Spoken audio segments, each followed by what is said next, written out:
professor José Luz trouxe de conhecimento de base teórica e da vivência enquanto professor e estudante, para colocar a conexão com a vivência de simulações e trazer pessoas de populações vulnerabilizadas, em especial população trans. Aí, tudo bem, Ledão, fazer essa ponte? Então, é importante contar que eu comecei a escrever esses casos por um desafio do professor Zé Lúcio. Ele me intimou, ele me desafiou, virou assim: Murilo, você fica falando desse papo de diversidade na saúde, cadê? Não estou vendo. Vai fazer ou não vai fazer? Aí eu olhei: posso mesmo, professor? Deve. Não. Porque ele não aceita essa história de ficar só no papo, não. Se ficar só no papo, ele vai perguntar: e aí? Só tem boca ou vai fazer de verdade? Aí fui. Com licença, professor, deixa eu só aqui contextualizar. O professor Murilo, ele é um dos maiores escritores dos casos que... Não eu é? sou um escritor de todo um conjunto de excelentes professores que tem, de um grupo de professores bem... Apenas sou o mais Mas conhecido. é uma das pessoas que contribuem com os casos que nós, atores e os estudantes também utilizam em sala de aula. Nós, porque eu sou do elenco também, viu, gente? Para quem não sabe. Ok. E aí teve esse desafio. E aí, primeiro passo do desafio. Eu sou uma pessoa cisgênero. Como escrever uma vivência de pessoa trans? Não tinha ninguém na faculdade. Nenhuma surpresa que no curso de medicina, quando a gente conta, a gente tem 1 ou 2 estudantes em São Paulo inteira. Estudantes, professores, eu não conheço nenhuma pessoa trans. E aí eu fiquei preocupado um pouco da questão da representação e de não silenciar a voz de pessoas trans. Mas o que eu tenho lido a respeito? Que, quando estão presentes, nosso papel é dar o apoio para que elas subam e falem. Visibilizar. Quando tem ausência, então você tem que trabalhar sem estereotipar, sem fazer perfis exagerados de nenhuma população vulnerabilizada. E sim, dar o espaço para que o estudante interaja e perceba, olha, existem, são pessoas, têm demandas e que a medicina tem que acolher também enquanto integralidade, não como doença. Essa história de papo de doença já não devia existir. Infelizmente, estamos vendo uma onda conservadora e está difícil. Então, a gente está lutando. É uma parte de resistência da gente. E, assim, a primeira decisão foi: teremos casos de trans e vão ser com atores e atrizes trans. Aí chamei David e Roberto Pantei. Temos como conseguir? Porque se eu fizer personagens trans para atores cis representarem, matou. É o mesmo dilema que o professor Jesus falou do manequim pintado para parecer que é uma pessoa negra. É verniz. É papo furado, de novo. E já tivemos muitos exemplos no passado, na cultura, no cinema, em medicina desses casos.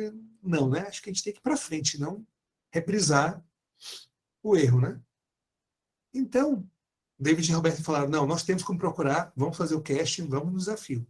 Ok, deixamos como plano C ou D, se faltar atores ou atrizes de pessoas trans, aí sim entraria uma pessoa cisgênero. Mas a prioridade, preferência, tem uma seleção sim. É necessário. E poderia valer para outra população vulnerabilizada. Poderia ser a população quilombola, poderia ser a população romani, poderia ser a população ribeirinha, poderia ser para a população de pessoas com deficiência. A gente ia ter que bancar. Ok. Qual outro desafio?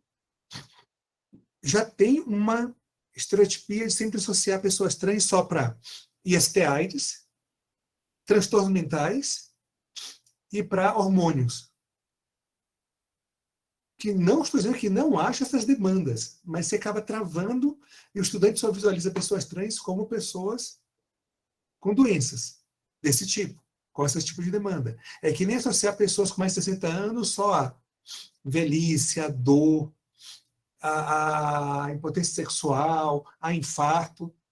Não pode ter uma queixa como gastrite, não pode ter uma demanda de eu quero voltar para a vida, mas estou com dificuldade de lidar com o meu luto. Então, tem várias outras questões para ser trabalhadas. Então, a decisão foi que não entraria nem no eixo de infecções, nem no de saúde mental. Sai. Onde colocaremos? No eixo de saúde osteomuscular. Porque agora eu tenho que colocar uma questão, como o professor Zé Lúcio desafiou também. Eu tenho que mobilizar os sentimentos psicossociais, as demandas da pessoa como um todo. o paciente não é um pedaço de carne que entra no consultório com doenças. É uma pessoa no qual a doença é uma interface dessa pessoa, mas a saúde também é. A questão socioeconômica, a questão laboral também é. Então, vamos colocar no muscular. Daí começou a ficar mais fácil. E criamos Teona, que é uma professora muito bem quista pelas colegas e colegas, pelos estudantes, pela família. Mas o diretor novo chegou e ele é transfóbico, não aceita que ela é uma mulher trans, não consegue enxergar para além disso, e começou a pegar no pé dela. Começou a tensionar, o que ela tem que fazer nessa hora? Aquilo que todos nós somos de algum grupo de minoritário, vulnerabilizado, já tivemos que fazer. Trabalhar o dobro do que as pessoas cisgêneros, brancas, masculinas, classe média alta. Você tem que provar que você consegue mais. Então ela começou a trabalhar mais, começou a forçar a coluna. Isso eu tirei, obviamente, de forçar a coluna da vida de professor, ainda mais na pandemia, ficou mais fácil ver que acaba a coluna da gente. Então ela tem dor de coluna. Pronto, os alunos têm que entender que não adianta só examinar as costas dela, fazer as manobras, se não entender a questão laboral. E só entende a questão laboral se entender que tem uma questão de discriminação por parte do chefe. Então chegou a gerar questão sobre assédio moral no trabalho. Gerou questão de como é que a pessoa sofre por questões de doenças laborais. E também chegou a questão de como acolher e atender uma pessoa trans.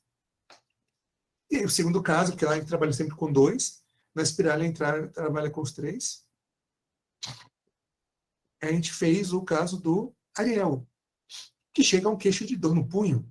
O Ariel é jovem, bem querido pelos amigos, bem querido na faculdade, bem querido no trabalho, mas a família expulsou assim que ele se identificou e se declarou como homem trans. A família não aceitou, expulsou de casa. Então ele vive numa...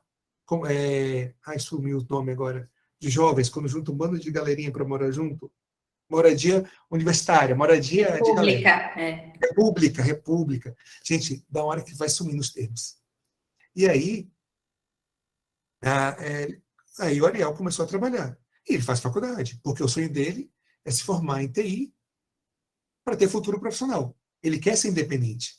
Só que ele precisa pagar a conta da faculdade, então ele tem que trabalhar sem parar na farmácia que ele trabalha, inclusive digitando. E na faculdade de TI, digitando. Uma hora a mão não aumentou. E ele não pode parar, porque quem vai pagar a faculdade por ele? E a faculdade é a porta dele ficar mais independente. Para ele faz muita diferença. Ele não tem família para dar suporte. Então, novamente, eu preciso entender uma questão laboral, mas a questão laboral tem uma carga psíquica, psicossocial que está por trás. E ainda vem o exame ortopédico e vem também a questão de compreender como é que acolhe uma pessoa que tem um conflito familiar, a família dele expulsou, ele teve que criar uma nova família, que é uma narrativa muito comum de várias pessoas, não só pessoas trans, mas muito comum na vivência de pessoas trans. E como é que eu atendo novamente uma pessoa trans? Então surgiu questões ortopédicas, surgiu questões laborais, questões socioeconômicas e a questão de como é que eu atendo uma pessoa trans? Os alunos tiveram que ir atrás. Qual o nome que usa, o nome social, até na ficha de prontuário, qual o sexo que eu coloco? Ou qual o gênero? Eu coloco sexo e gênero? E é claro, eles voltam com essas dúvidas. Aí eu problematizo. Eu vou voltar um pouco para o feedback das atrizes e atores. Tá, vocês vão fazer essas perguntas, se é trans, como é que se identifica, só para pessoas que vocês estão visualizando como pessoas trans, ou vão fazer para todo mundo, independente? Você nunca vai perguntar, David, você se classifica como cisgênero? Porque nunca entra essa pergunta, é só... Né? Então, essa foi a estrutura didática que a gente colocou. A gente escolheria como competências a análise ortopédica, a análise laboral, a análise do impacto socioeconômico, o impacto de acolher uma pessoa de uma comunidade vulnerabilizada, de uma pessoa trans. E no feedback com as atrizes e atores, tem um momento que se pergunta como você se sentiu enquanto Teona, enquanto Ariel, sendo entrevistado ou entrevistada pelos estudantes. Porque é uma pergunta de atitudinal. Que a gente encontra alguns artigos sobre como é que a gente avalia a postura ética, a postura atitudinal dos alunos, não é perguntando para eles, é perguntando para quem foi atendido. E aí vem a resposta. Me senti olhada, me senti cuidado, me senti seguro, me senti ignorado. Senti que só tinha uma batalha de perguntas, mas não estava atento para mim. Ou senti que fui visto, senti que a pessoa ficou insegura e não sabia como lidar comigo, mas mesmo assim se esforçou. Ou senti que a pessoa se perdeu nisso. E ao final ainda conseguem dar feedback sobre questões de sensibilidade que nenhuma pessoa cisgênero conseguiria escrever para os nossos alunos. Eles saem daquela visão centrada neles e tiveram que ser colocados para olhar centrado na outra pessoa. Tem que fazer esse deslocamento. Eu posso guiar minha vida baseada na minha vivência, mas quando eu estou atendendo alguém, eu tenho que acolher e reconhecer que a vivência da outro é válida e é importante até para fazer o processo terapêutico. Então essa foi a intenção, não só didática, mas de cidadania que a gente está tentando lutar para implantar. E é claro, tem todo o desafio de poder colocar, eu vi os comentários já no chat, a gente poder colocar na rede Ânima das 14 faculdades, que é conseguir o casting de todo mundo. Porque uma realidade já foi difícil em São Paulo, capital. Para a gente conseguir em outras cidades, dá um desafio. E eu quero evitar, obviamente, colocar atores cisgêneros no lugar de trans. Estamos pensando para o internato, a prioridade vai ser os casos de emergência, que é um outro eixo importante na prática médica. Mas tem os casos de consulta, nós estamos vendo a possibilidade, está em discussão ainda, de perfis de populações vulnerabilizadas, que cada faculdade, de acordo com a sua realidade e com o cast que consegue, população quilombola, população indígena, população romana, população nômade, pessoas com deficiência, aí depende do que vai ter o leque, a faculdade conversa com a equipe, da Roberto e David, da Ínima, e vão conseguir ver o perfil que pode acionar, dentro de um leque de cenários. Sempre para mobilizar. Antes de passar para a LEDAR, só tem uma última coisa que tem que ficar atento. Não adianta a gente fazer essa boa simulação, fazer a boa interação com os alunos, se os professores também não estiverem sensibilizados. Se eles deixam passar a discussão. Porque é uma tendência do estudante, ele fica ansioso, é do estudante em geral. A diferença é que na metodologias ativas a gente consegue perceber e trazer à luz isso. Na tradicional, às vezes, passa batido. O estudante quer respostas de doenças. Ele quer doença, identificar e tratar. Ele está frente a uma pessoa que a doença é não dela, é da sociedade, que discrimina. E aí não tem comprimido, não tem cirurgia para resolver. E aí, muitas vezes há uma tendência de isso é ruim, que pena, vamos ser só queridinhos e não fazer nada para mudar. Se o professor não tiver sensibilidade de pegar, opa, bora falar isso um pouco melhor? Será que não existe nada na prática médica escrita, nenhum artigo a respeito desse tema, de como acolher e como lidar com esse tema? Se não tiver esse outro elemento dos professores, corre risco. Isso eu estou falando para população trans, população negra, questões de gênero e qualquer outra questão que tenha. Se os facilitadores não tiverem sensibilidade, todo o trabalho da gente vira de novo só o saco de carne. Então, quero agradecer mais uma vez o convite de vocês para poder falar. É um tema que me mobiliza e no qual eu assumo que eu tenho uma responsabilidade muito grande no futuro.